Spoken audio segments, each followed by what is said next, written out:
Благодарам, председателе. Денеска мислам дека и салата на Македонското собрание е соодветна за денешнава дебата, бидејќи личи салата на собранието на македонскиот државен буџет. Празна.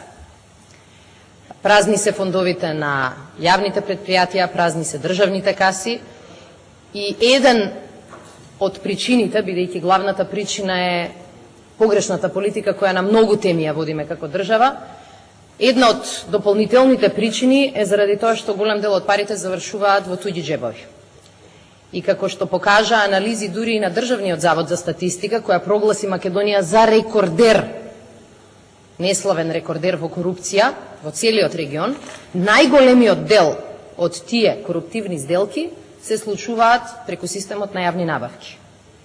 И затоа мислам дека секоја дискусија по предлог измени и дополнување на Законот за јавни набавки е добредојдена, за да Македонското собрание се побуни против праксата државниот денар луѓето во власта да си го сметаат за партиски. Државниот денар по потреба да си го сметаат и за личен. Јас сакам уште еднаш да го афирмирам предлогот на опозицијата, предлогот на СДСМ, а тоа е во Законот за измени Законот за јавни набавки да се стави одредба која што ќе ја обврзе и владата, која им вели на сите компании плаќајте си ги парите на време, да почне и таа да го прави она што го бара од фирмите. Не може во една држава владата да биде најнедисциплинираниот учесник на пазарот. Не може во едно мало да бараме секој дуќанџија навреме да си ги плати сметките, да им плати на своите должници, да плати данок, а при тоа правило да не важи за власта. Денеска еден дел од корупцијата се реализира и преку уцена на компаниите и нивно уценување со тоа дали ќе им ги платат или нема да им ги платат побарувањата. Ако во една држава од министерот, од директорот, од првиот човек зависи дали на фирмата на Петко ќе му плати или не, дали на фирмата на Станко ќе му плати или не, ако во неговите раце е дискреционата одлука кога и како ќе ги плати парите, можете да бидете сигурен дека во таа држава корупцијата ќе расте. И тоа и се случува на Македонија. Дополнително сакам да ја прочитам изјавата која што ја даде представникот на ММФ во Македонија, со која што покажа со прст дека владата, премиерот и министерот за финансии, благо речено, не ја говорат вистината. Еве што кажа тој. Ние сметаме дека практиката на репрограмирање на обврските кон приватните доставувачи за веќе завршена работа и испорачани стоки треба да се напушти. Со оглед на тоа дека е нетранспарентна, знаете што е превод на нетранспарентна? Потенцијално корумпирана. И дека доставувачите може да сметаат дека имаат мал избор, бидејќи се заинтересирани да продолжат да работат со државата. Еве која е пораката на ММФ. Нормално, истиот министер, истиот премиер, кој 10 пати ќе се пофали од половина зборче пофалба на ММФ или на Светска банка, овој дел од интервјуто нема да го чита. И овој дел на интервјуто ќе го прескокне како што ги прескокнува нашите прашања едноставни. Колку долг има оваа држава кон фирмите ако и не им го плаќа? Почитувани колеги, нашите јавни набавки се швајцарско сирење. Меѓутоа, на така лошиот систем, владата додаде уште еден извор на корупција. Овој извор на корупција со тек на време ќе видите какви последици ќе има. И јас ви гарантирам, ако на Државниот завод за статистика сега му дадете шанса и власта му дозволи да направи исто истражување, верувајте дека денес корупцијата ќе биде поголема отколку минатата година. А минатата година сме биле рекордер. Седнете, пресметајте и ќе видите дека бројките се поразителни и мора да ве загрижат вас како пратеници. Еве ќе ви покажам еден пример како во Македонија на прво ниво јавните набавки ни го корумпираат системот и како веднаш воведуваат правила на дискриминација. Еве, например, минатиот пат министерот за здравство се лутеше што му покажувавме договори од 2008 година, јас за тоа говорев, и тој се оправда, рече, тогаш не сум бил јас. И денеска сакам да му го повторам тоа што го кажал. Кога еден министер за здравство ќе влезе во канцеларијата, ако влегува во канцеларија, бидејќи нели е на шалтерите, ако влезе во канцеларијата и има купче материјали кои говорат за криминал од некој претходен министер за здравство, тој станува кривично одговорен ако молчи за тој криминал.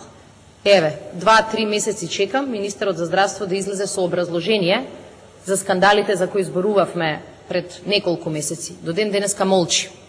Еве, бидејќи не сакаше да зборува за своите претходници, еве сакам да го прашам нешто за него.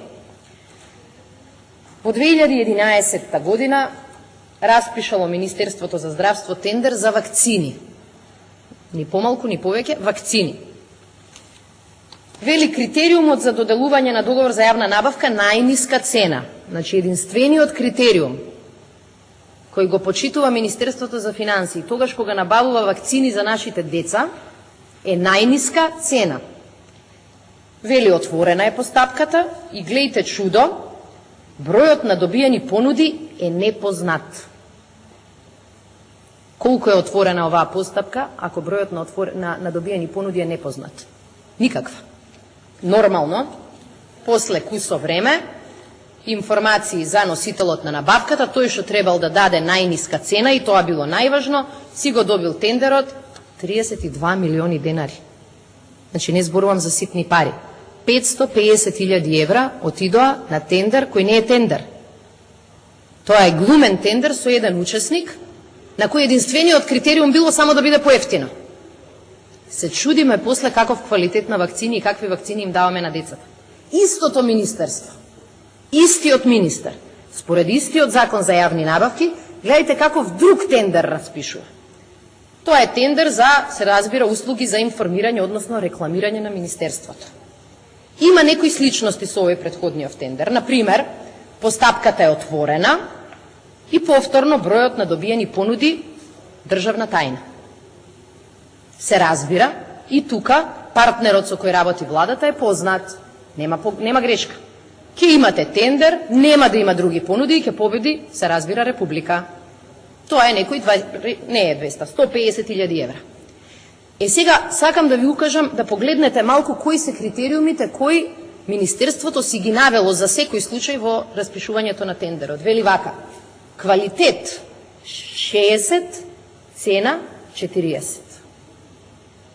Која ли држава сме станале во која за рекламата битно е што е, каков е квалитетот, ама за вакцините ич не е битен квалитетот.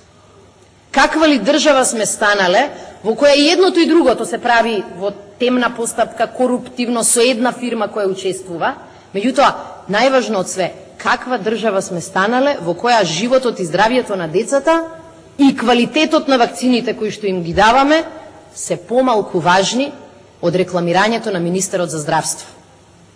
Сега ми е јасно зошто министерот за здравство отиде за шалтер. Република така му кажала. И за тој важен и голем совет, македонските граѓани плаќаат 150.000 евра. Во процедура која е коруптивна, јас сум сигурна дека Република нема да има никаков проблем да ги наплати овие пари. Можда веќе им се платени. Ама сигурна сум дека некои други фирми кои се замешуваат во бизнисот, замислете која дрскост, до ден денеска од 2010 немаат добиено пари. Колеги пратеници, ова зборува за природата на нашата власт. Ова зборува за корупцијата која што е влезена во секоја пора на нашето општество. И денеска пред вас е предлог барем малку да пробаме истата да ја намалиме. Јас не би сакала да должам на оваа тема, иако мислам дека овдека лежи многу голема дискусија. Во Македонија рекламите се поважни од здравието на децата. И тоа најбрутално ни го соопштуваат. Најбрутално ни го соопштуваат. Меѓутоа, ако ги погледнете и другите тендери за кои што можеме да дискутираме, ќе видите неколку работи. Ќе видите прво, дека најголемиот дел од отворени постапки завршуваат со еден понудувач. Дури и таму, еве, да не изборувам за овој пример, каде што имало два, по правило се избира по скапата. И три, на тоа се надоврзуваат уште серија анекси кои двојно ја зголемуваат цената. И како круна на се, ако некој им ги расипе сметки по популярниот бизнис, тогаш него го чека истата судбина. Нема да му платат, не по 6 месеци, по 6 години. Редно е да ставиме крај барем на оваа последна корупција која што ја гледаме И редно е, ако веќе толку владата се повикува на ММФ и на Светска банка, да послушаме дека државата мора да почне да си ги плаќа сметките. Благодарам. Благодарам. Господин Кузмановски.